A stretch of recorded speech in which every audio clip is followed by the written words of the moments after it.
Chegamos ao momento de definição de quais serão os próximos passos para acabar com a farra do judiciário, que está brincando com coisa séria e promovendo um retrocesso absurdo com danos incalculáveis à sociedade brasileira e ao próprio judiciário. Em reunião de líderes parlamentares ontem, que contou com a presença do ministro Sérgio Moro, tivemos uma prova de que o Congresso Nacional não tem a mesma pressa que a sociedade tem de corrigir a absurda decisão do Supremo, que acabou com o cumprimento da pena após a condenação em segunda instância. O senador Oriovisto Guimarães, que esteve presente na reunião, fez um grave alerta à sociedade. Minha gente, se não houver pressão popular, forte pressão popular, eles vão empurrar com a barriga, eles vão conseguir dar um jeito, isso vai ficar para o ano que vem, vai ter recesso, vai esfriar e eles não vão votar isso nunca. Eu estou fazendo esse alerta porque nós, os que são favoráveis, como eu, estamos fazendo de tudo para fazer votar esse ano ainda. Isso é um pedido de socorro. Nos ajudem, pressionem seus deputados, pressionem seus senadores, pressionem sobretudo o presidente do Senado e da Câmara para que essa votação aconteça ainda esse ano. A situação é a seguinte: a CCJ da Câmara já deu aval para que os artigos 102 e 105 da Constituição sejam alterados e os recursos ao STF e ao STJ se tornem ações independentes. Com isso, o julgamento terminaria na segunda instância, que seria considerada o trânsito em julgado. Já no Senado, a proposta é diferente e altera por projeto de lei artigos do Código de Processo Penal, entre eles o que define as regras de prisão, o que resolveria a questão rapidamente e acabaria com a festa da impunidade decretada pelo Supremo em no máximo 15 dias. Sérgio Moro, logicamente, defende a mudança do Código de Processo Penal do Senado, considerado um caminho mais rápido e fácil do que alterar a Constituição. O ministro é seguido pelos parlamentares que pedem urgência no tema. Vale lembrar que essa proposta estava no pacote anticrime enviado pelo governo ao Congresso no início do ano, mas foi retirada pelo grupo de trabalho na Câmara, composta majoritariamente por esquerdistas. Porém, a maioria das lideranças que esteve na reunião ontem defende o projeto da Câmara, mais lento, que terá pela frente o recesso parlamentar e as eleições do ano que vem. Eles alegam que mudando a Constituição através da PEC evitaria a judicialização do tema no futuro. É importante que se construa uma solução e de possível convergente entre Câmara e Senado para que esse assunto seja enfrentado, tenha uma posição clara do Parlamento, mas que ele não tenha o viés contra ou a favor de A, B ou C. Ele tem que ser uma lei que seja constitucional, uma PEC constitucional, que não gere mais insegurança ainda, que judicialize, que possa responder aos anseios da sociedade, mas sem um objetivo que seja olhando para o cidadão A ou para o cidadão B. O senador Álvaro Dias aponta que um acordão foi formado para adiar ao máximo essa questão e tentar esfriar os ânimos, para que talvez isso nunca dê em nada. Que há um acordão e o que se vê é que a maioria está propondo o trâmite mais demorado. A maioria dos líderes, não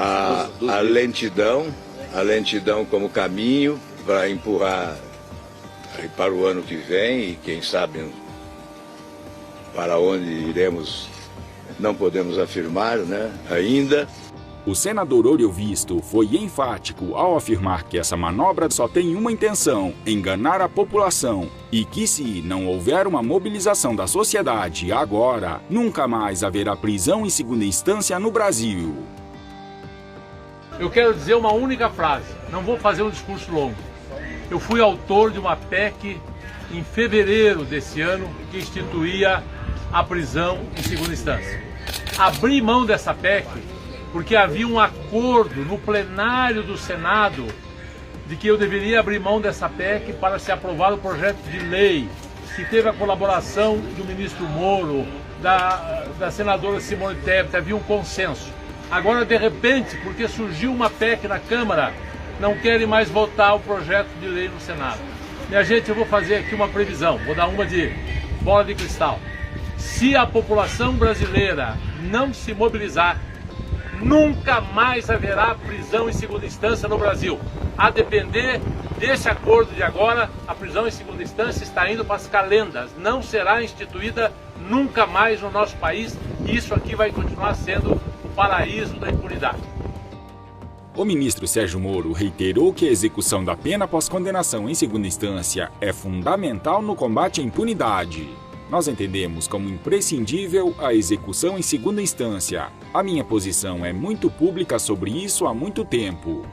O ministro acrescentou: respeitamos a decisão do STF. O STF, no entanto, sinalizou da possibilidade de o Congresso alterar pela Constituição ou por projeto de lei o tema da segunda instância.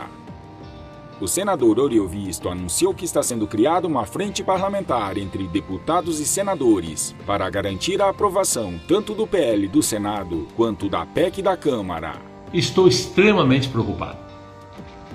Estão fazendo todos os tipos possíveis e imagináveis de manobras regimentais, convocações de reuniões, manobras diversas que se podem fazer para evitar o calendário que tinha sido combinado em plenário para o PL, o projeto de lei que prevê a prisão em segunda instância, que tinha sido elaborado por um grupo de senadores, entre os quais eu me incluo, e o ministro Sérgio Moro. Tudo isso são manobras para evitar a votação da PEC da segunda instância.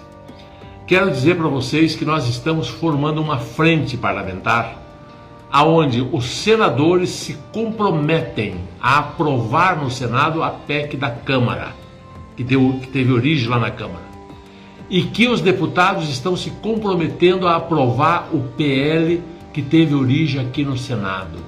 O PL é mais rápido, muda o Código de Processo Penal. A PEC é um pouco mais demorada. E um não briga com o outro. Ambos são importantes e complementares. Não há oposição entre os projetos. Eles são igualmente bons e os dois são necessários. Álvaro Dias revela ainda que manobras de toda parte impedem que sejam votados o projeto da segunda instância e o que acaba com o foro privilegiado. O senador explica que o sistema é feito para não funcionar e os líderes da Câmara e do Senado são os principais responsáveis por não colocar em votação esses temas, pois sabem que se entrarem na ordem do dia, serão aprovados e eles não querem isso, nunca quiseram. A dificuldade, na minha visão, não é o voto, porque poucos terão coragem de votar contra. Sofrerão um tremendo desgaste político os que votarem contra. A dificuldade é colocar em votação, porque exatamente os que comandam o processo no Congresso é que resistem à aprovação desta matéria, como ocorre com o foro privilegiado. Aqui no Senado, quando nós conseguimos colocar na pauta, na ordem do dia, ninguém teve coragem de votar contra. A dificuldade foi colocar na ordem do dia para votação. Assim ocorre na Câmara o fim do foro privilegiado. E mais uma vez eu quero dizer que o fim do foro privilegiado é essencial para mudar o comportamento, tanto no Legislativo quanto no Judiciário. Eu vou citar, além do fato de que ninguém praticamente é julgado no Supremo, nós tivemos apenas uma condenação durante esses 5 anos e meio da Operação Lava Jato. Um parlamentar apenas foi condenado, enquanto, eu repito sempre esse número, tivemos 285 condenações em primeira instância. Então veja a diferença que faz o foro privilegiado como o estandarte da imoralidade ou da impunidade, como a ferramenta que proporciona a existência de um paraíso de impunidade no Brasil, se constituindo o foro nesse guarda-chuva protetor dos ladrões de colarinho branco e de marginais que se vestem de autoridade no país. Nós estamos, portanto, diante de um momento muito importante na Câmara dos Deputados, que seria a aprovação. Então, não é só esse fato que nós não julgamos, o Supremo não julga a autoridade, quase nunca julga autoridades, porque o sistema é feito para não funcionar mesmo, para proteger, para blindar, para garantir a impunidade dos marginais.